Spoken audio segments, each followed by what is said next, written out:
300 strangers on my landlight strung between my furs, a power clamp biting the wrong side of my meter. That's what my headlights found when I turned off the county road toward my cabin outside Cedar Bluff. And for a second, my brain tried to sell me a kinder story. Maybe a festival, maybe. I took the wrong spur, but the smell of diesel and onions and wood smoke said no. This is your meadow, and this is very real. You know what I mean? A dad in a brand new hiking vest waved, like I was the concierge. His wife pressed a glossy flyer into my hands. Solace Ridge, Healing Retreat in elegant fonts with official-looking seals. $200 for the whole family, licensed support in nature. All the words you reach for when hurting. And I wanted to be gentle, because I could hear how hard it had been for them to get here. But this was my 40 acres. The place I built after my brother Luke died in a scaffold failure. The one corner of the world where silence still had edges. A woman with a clipboard slid in like she'd rehearsed the timing. Late 20s, calm voice logo vest. Mr. Miller, I'm Lauren. Ms. Crane arrives in the morning. We sent the documentation, and hearing my full name from a stranger felt like a key turning in a lock. I hadn't given anyone, so I checked, and there it was in my archives. 29:19 a.m., a bureaucratic email to an address. Only my bank and 2 relatives have a PDF that would look official if you glanced on a phone. And that's when the cold moved from my scalp to my ribs, and I said out loud, something is very wrong. I didn't sleep. The sounds of other people's nights poured through my walls. A pot, a guitar, a kid crying short, then long. My hand on the section of floor where Luke used to drop his boots when he visited. And by dawn, the field had dressed itself as legitimate. Registration tables, a coffee station, with a menu card wristbands in tidy stacks. Nothing about it was sloppy, which is its own kind of tell. Right at 8:30, a white SUV rolled up so clean, you'd think the road took a shower for it. And out stepped the kind of woman who can rearrange a room by standing in it. Mid-40s athleisure that costs like rent. Watch that keeps perfect time and says, "So, Evan Miller. I'm Valerie Crane. Thank you for opening this sacred space," and I didn't take the hand. I said, "I didn't open anything. Everybody needs to leave today."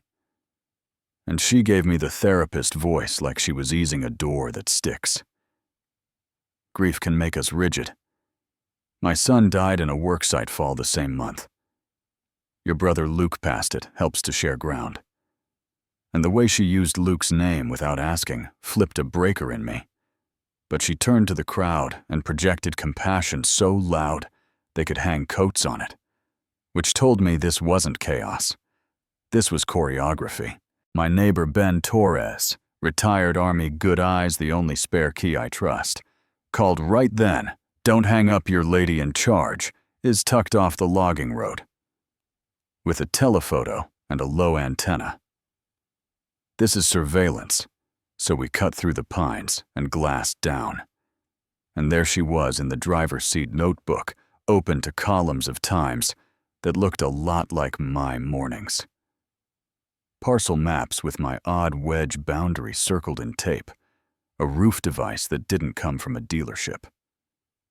Her phone voice stripped of empathy. Target remains solo. No visible alarm, proceed to phase 2. And when she spotted movement, she reversed fast. A manila folder shot out the window and flared papers across the dirt. That happened. And when we gathered them, it felt like the world finally speaking plain. My old social posts with location tags. I wish I could take back tax records annotated for reassessment permit. Pulls that listed my home address because small outfits do dumb things to save time. A print from Luke's memorial with margin notes in neat block letters. Vulnerability, anchor guilt axis. I stopped playing nice, marched back into my own yard, and met Valerie halfway, told her to drop the act because I held her notes in my hand, and she'd been timing my coffee like lab work, and she didn't even blink. "You're right," she said. Smile still on. Heat gone from the voice I never had a son. "I built a story to move you." And the casual way she confessed landed harder than a yell. So I pivoted to the people who mattered, the families, who had paid for hope, and I asked them to check their phones. Search. Summit Haven. Outreach license. Compare the county mental health seal to the real one. If it doesn't match, please start packing. I won't call trespass if you leave now. You were sold something that doesn't exist. The meadow got very quiet and very digital. You could hear discovery ripple. No registration domain. 3 months old. Seal mismatch. And Valerie tried to salvage with a line about internet trolls and fake reviews. But a dad in a ball cap lifted his screen and said, "Your business address is a mailbox store," and that was the first crack you could see from the road. Then a guy in a fresh uniform strode in, like authority on legs. Glossy badge radio that wasn't tuned to anything in our county boots with store creases. "Sir, this is an authorized program. Calm down and stop recording," which might have landed if Ben hadn't already gone live on his fishing channel, and the chat lit up with strangers who research like it's a sport. Stock photos with faint watermarks, an old consent decree tied to a company called High Timber Partners. And when the uniform grabbed for Ben's phone, the badge popped off like a toy and landed perfectly in frame. The comments surged, screenshot, archive, send to the sheriff, and you could feel the field tilt from performance to consequence. Real sirens cut the ridge, and Sheriff Art Delgado climbed out with the kind of steady you can borrow. He checked my deed against the parcel map, walked to a stake and frowned, because the cap color didn't match county spec. Called a deputy to mark coordinates, then asked for paperwork and didn't need a minute to know. "These are forgeries, wrong. Letterhead, wrong. Signatories' phone numbers to nowhere, and he put cuffs on the fake officer so fast, the man didn't have time to rehearse a new name. If life were tidy, we'd fade out there, but the twist was still warming up. Valerie produced a second stack of documents cleaner with the right case numbers and watermark. She said she'd filed a tax lien against my parcel for illegal commercial use, that I owed back taxes that she had standing, and Delgado's jaw tightened in a way that says an honest man just saw a crooked fingerprint on his tools as dispatch. Confirmed the filings were in the system in sequence, which meant someone inside had helped build a paper wall that looked legitimate from the lobby. That's the part that makes your hands go cold. They searched her SUV because at that point, any judge signs the slip, and in the back were labeled boxes. Owners by county social posts, probate mortgages, a one sheet that read like a recipe stage, a community event to claim commercial use, file reassessment through insider contact force, a legal fight.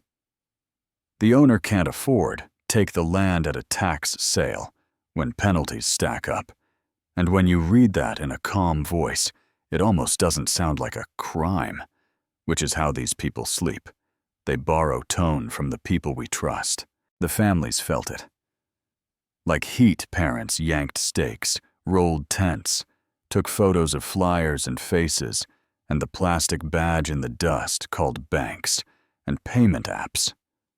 A mom who had defended Valerie an hour earlier looked at me with tears that made my throat sting and said they thought their boy would finally talk this weekend.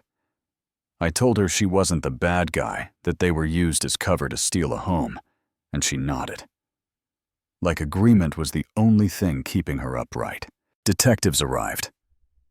The assessor came red-faced, not from running, but from realizing his office's outputs had been weaponized. Lauren broke in the interview tent and turned out to be a coordinator who believed the pitch and took the paycheck. She gave up names and dates and shared drives, and the charges stacked the way. Truth stacks when sunlight hits. Fraud, forgery, criminal impersonation, conspiracy, interference with public records. While the live stream pushed refunds forward because cameras make cowards out of crooks, and sometimes even out of bureaucrats. I took my civil settlement and put it somewhere that mattered, a fund in Luke's name for free fall protection and scaffolding training for new hands. Not because it fixes everything, because it leans on the exact hinge that failed us, Orpus. You can pick up again tomorrow, and Ben's fishing channel pivoted to rural security between trout videos, game cams, parcel maps. What a real badge looks like, how to verify a permit, how to archive a web page without sounding like a threat. He keeps it calm and a little funny. So Folks Watch tells the story of the plastic badge landing in the dust and laughs. But not unkindly, because the audience is your aunt, down a dirt road with 3 dogs and a good heart. And she needs to know without feeling dumb. 2 weeks later, an unmarked envelope slid under my door and sheet. Management knows where you live, knows your schedule, knows how to solve problems. Not a threat, so much as a memo from a bigger machine. And here's the uncomfortable truth. People like Valerie are middle managers. You cut one belt, and the noise changes. The engine's still running, which is why my gate has a sign now, private property. Verify permits is with the sheriff, why the meadow is just a meadow again. Why coffee on the porch feels earned instead of assumed. And why I walk my lines more than I used to.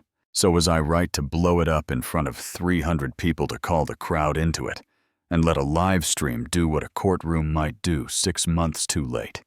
Or should I have waited in silence and let the paperwork grind? While a false story calcified, you tell me, because that's the debate. Public sunlight versus private process. Healing language used as a sales pitch versus the need people have to be met where they hurt, and whether fake authority wins because we're too polite to question it. Drop your take in the comments. Tell me where you're watching from.